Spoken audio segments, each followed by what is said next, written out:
이 시간 주시는 말씀 누가복음 2장 8절에서 15절 말씀 함께 찾으시면 보도록 하겠습니다.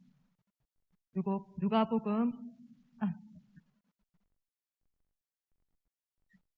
누가복음 2장 8절에서 15절 말씀 다 찾으신 줄로 알고 한 목소리로 함께 읽겠습니다.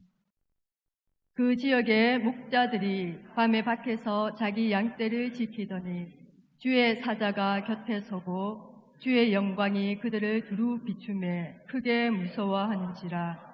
천사가 이르되 무서워하지 말라. 보라, 내가 온 백성에게 미칠 큰 기쁨의 좋은 소식을 너희에게 전하노라. 오늘 다윗의 동네에 너희를 위하여 구주가 나셨으니 곧 그리스도 주시니라.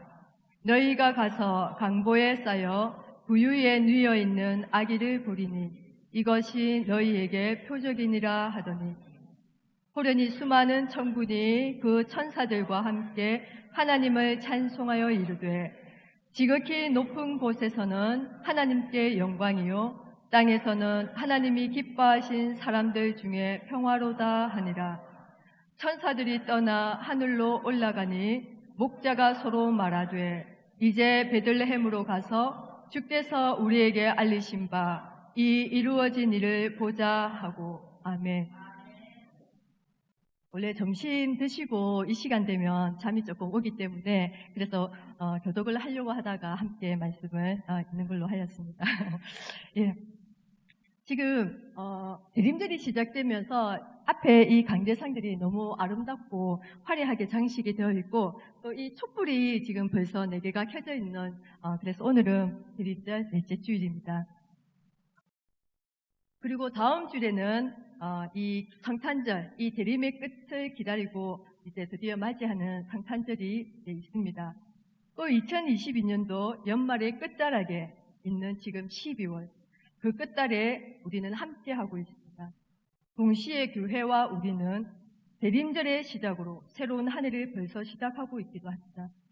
이렇게 끝과 시작의 교차점에서 우리는 어떠한 마음가짐으로 서 있어야 합니까? 예수님에 대한 예언은 이미 오래전 창세기에서부터 시작하고 있습니다. 하나님은 에덴 동산을 만드시고 자신의 형상을 따라 인간을 창조하시면서 함께 다스리는 기쁨을 기대하셨을 것입니다. 에덴 동산은 어떤 곳입니까? 6일 동안 진행된 창조의 사역을 마칠 때마다 하나님께서는 히브리어로 토브라고, 즉 좋았다라고 말씀을 하고 계십니다. 이것은 하나님의 뜻과 계획이 창조 가운데 잘 반영되었다라는 것을 의미합니다. 하나님의 뜻과 계획이 온전히 나타난 곳, 그래서 하나님의 다스림이 있는 곳, 하나님의 나라, 천국이 마치 이런 모습은 아니었을까 상상해 봅니다. 그런 에덴 동산에서는 그래서 서로의 생명을 해치는 일도 없었습니다. 왜냐하면 창세기 1장 30절 말씀에 보면 하나님은 땅 위의 모든 짐승이나 하늘의 새와 땅에 기는 모든 생명들은 육식이 아닌 식물을 먹도록 했기 때문에 거기에는 생명과 평화가 충만한 곳이라고 우리는 짐작할 수 있는 것입니다. 그래서 하나님은 이 땅에 평화와 생명으로 충만하게 시작하셨습니다. 하나님이 통치하시는 하나님의 나라는 그래서 생명과 평화의 나라입니다. 이사야 선지자는 이사야 11장 전체를 통틀어서 이 놀라운 하나님의 나라, 평화의 나라에 대해 이렇게 선포하고 있습니다. 하나님이 다스리는 나라, 그때가 되면 어린 양과 이리가, 어린 염소와 표범이, 어린 사자와 살찐 짐승이 함께 있어서 어린아이의 손에 이끌리며 암소와 곰이 함께 먹고 사자가 소처럼 풀을 먹으며 어린 젖먹이가 독사굴에 손을 놓고 장난치는 바로 그곳은 해됨도 없고 상함도 없는 곳이라고 표현하고 있는데 마치 에덴 동산을 연상시키고 있는 장면들입니다. 이처럼 이사야 선지자가 선포한 평화의 나라를 우리는 이 땅에서 언제나 꿈꾸며 바라고 있습니다. 특히 지금 미디어를 통해서 접해지는 크고 작은 전쟁들을 생생하게 접하면서 그 비참함을 보고 살아가는 지금 우리 모든 인류가 바라는 한 가지 목적이 있다면 그것은 바로 이 땅에서의 평화일 것입니다.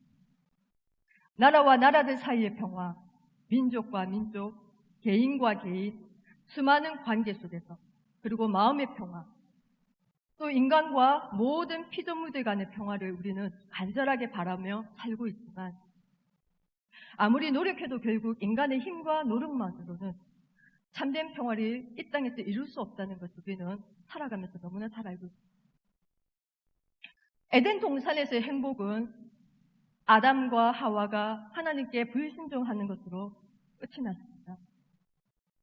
더 이상 인간과 하나님 사이는 하나님이 계시고 다스리는 곳에서 함께 할 수 없는 깨어진 관계가 될 것입니다. 하나님과의 관계는 끝이 났고 인간은 하나님을 떠나기 시작했습니다. 창세기 3장 15절에 보면 이 일의 결과로서 하나님께서 뱀에게 하신 저주의 말씀이 나오고 있습니다.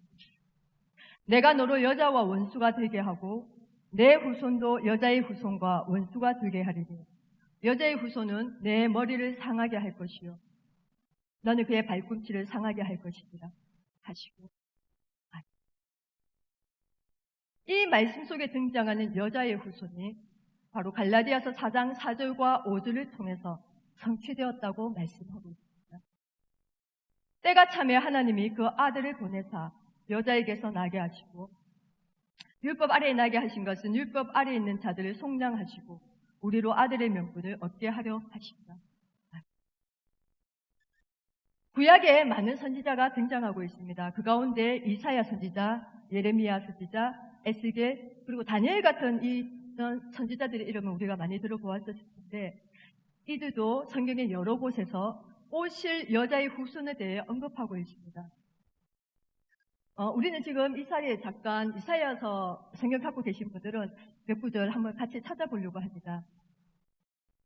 이사야서를 통해서 여자의 후손이 되시는 그 하나님의 아들 예수에 대한 이야기를 언급하고 있는 부분들을 함께 찾기를 소망합니다. 이사야 7장 14절 성경이 가지고 계신 분들은 이사야 7장 14절 말씀을 한번 같이 찾아서 읽도록 하겠습니다.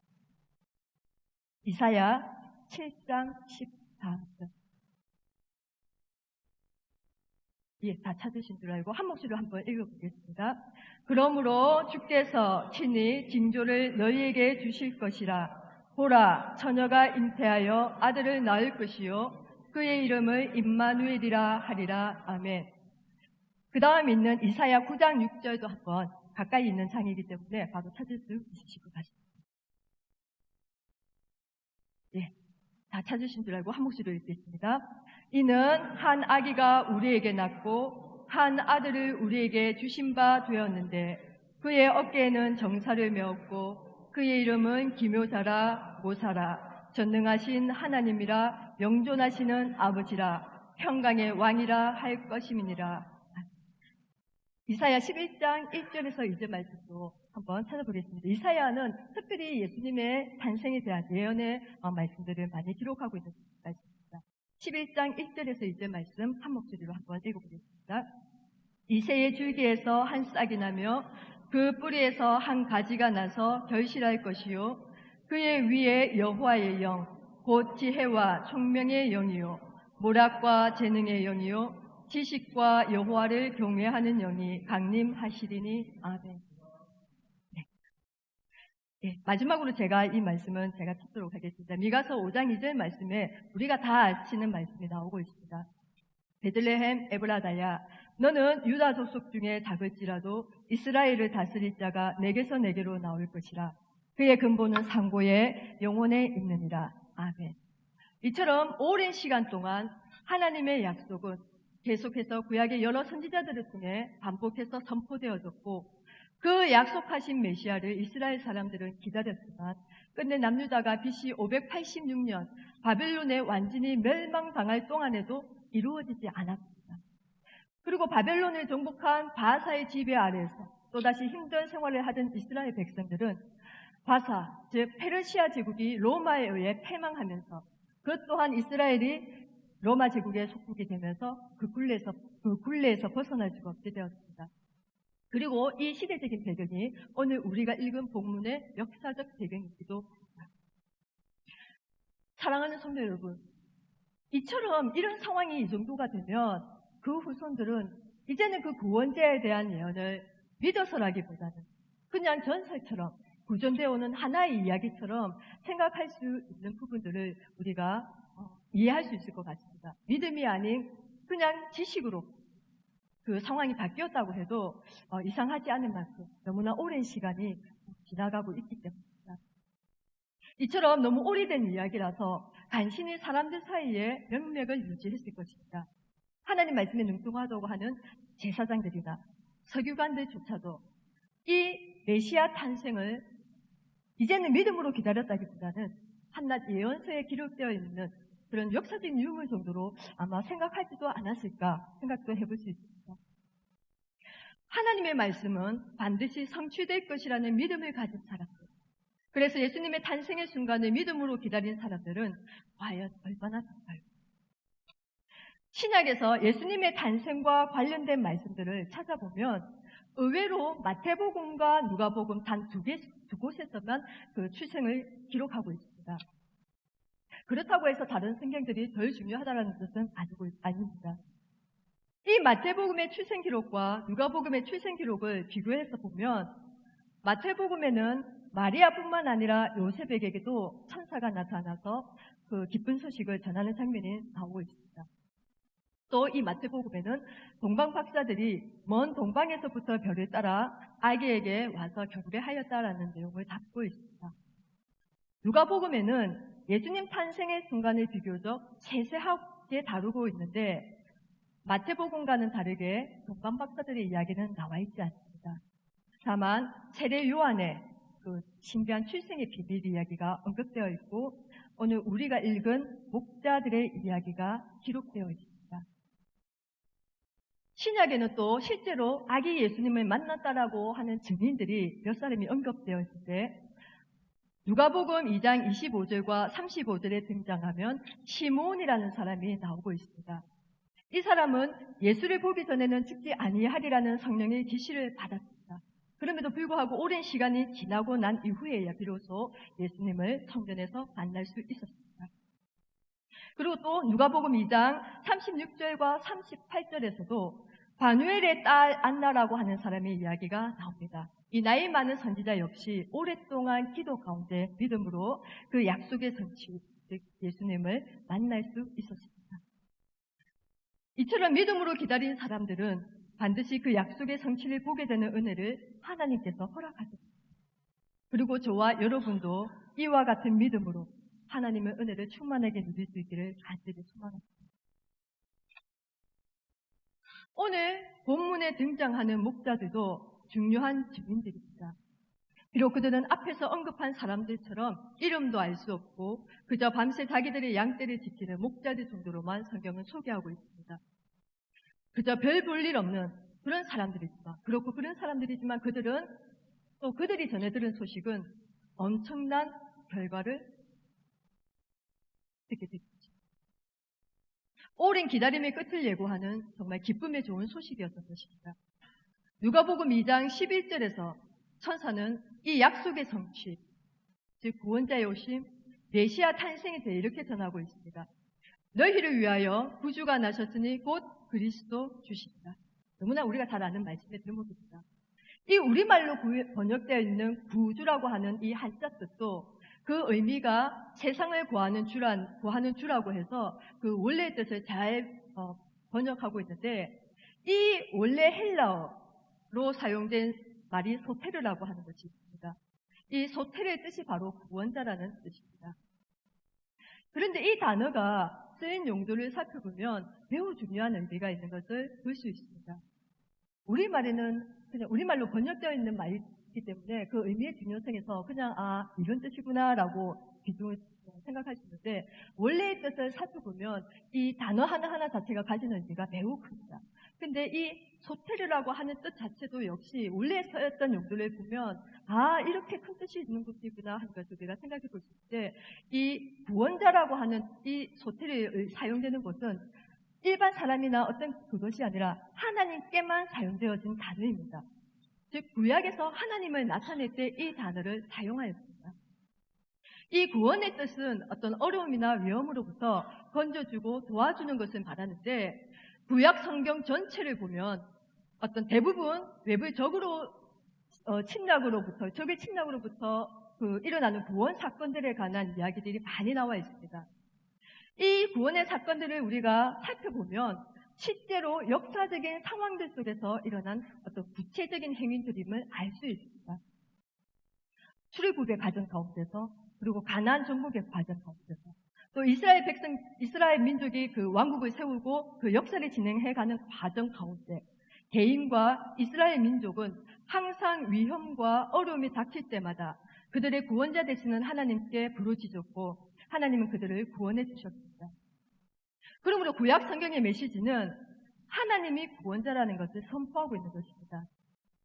그런데 오늘 목자를 만난 천사는 탄생하는 이 예수님이 바로 그 하나님이다 라고 선포하고 있는 것입니다. 즉 성부 하나님과 같이 예수님도 동일하게 구원자로 오신 분이라고 말하고 있는 것입니다. 그 말씀은 이제 이후에 예수님의 구체적인 사역들을 통해서 이 구원의 의미가 성취된다는 것을 성경은 우리에게 증거하고 있습니다. 또 한 가지 우리가 여기서 눈여겨볼 것은 천사의 이야기를 듣고 반응하는 목자들의 모습입니다. 우리는 아까 마태복음에서 동방 박사들이 헤롯 궁전에 들어가서 왕과 대제사장과 서기관들에게 예수님의 탄생을 나타내는 별, 그에 관한 이야기들을 전해주었습니다. 그러나 그들이 대하는 모습과 오늘 목자들이 들은 소식에 대해 반응하는 것에는 분명한 온도 차이가 있음을 우리가 발견할 수 있습니다. 헤로드 왕과 왕이 거주하는 예루살렘, 대제사장, 그리고 서기관들도 예언이 성취되었다라는 그 기쁜 소식을 들었지만 성경 말씀에는 뭐라고 적혀있냐면 오히려 소동이 났다라고 전하고 있습니다. 그런데 그 문맥의 뉘앙스를 살펴보면 그 소동이라는 것은 정말 기뻐하며 즐거워하는 소동이 아니라 반대의 의미, 부정적인 의미의 그런 반응이 아닌가라는 문맥의 흐름을 봤을 때 알 수 있을 것 같습니다. 뿐만 아니라 그들은 그 기쁜 소식을 들었음에도 불구하고 여전히 궁궐에 머물러 있었다는 것입니다. 그들은 그래서 동방 박사들을 기다렸습니다. 그러나 반대로 오늘 우리가 읽었던 목자들은 지체하지 않았습니다. 우리가 읽지는 않았지만 누가복음 2장 16절을 보면 빨리 가서 그리고 아기를 찾았다라는 행동이 묘사되어 있습니다.